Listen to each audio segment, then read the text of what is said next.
Donc je trouve que globalement, je me rappelle que fin août, on en avait discuté, on était quasiment à parler de crise à l'OM. Hein, Bien sûr. Et que là, on se retrouve avec une grosse sérénité. Je ne sais pas si ça durera, mais en tout cas, pour l'instant, en termes de mercato, c'est quasiment 100% de réussite. Et ce n'était pas évident parce que ce n'était pas que des noms évidents. Je ne sais pas si je peux dire impressionné, Vincent, mais est-ce que vous trouvez que le redressement entre la fin août et maintenant est spectaculaire ou finalement logique et c'était avant que c'était pas logique?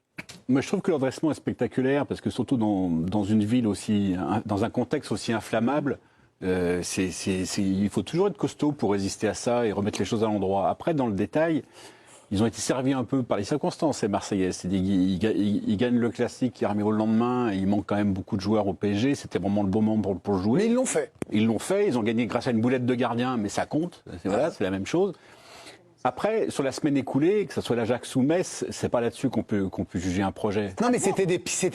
Ouais, ils gagnent à Strasbourg. Non, mais Strasbourg, ça a du sens. Strasbourg, ça a vraiment du sens. Mais je parlais de l'Ajax. Mais vous trouvez pas que c'est des matchs pièges où ils tombaient avant dedans, peut-être plus facilement? Oui, alors, effectivement, ce que ça montre, c'est qu'ils ont une marge sur ce match-là.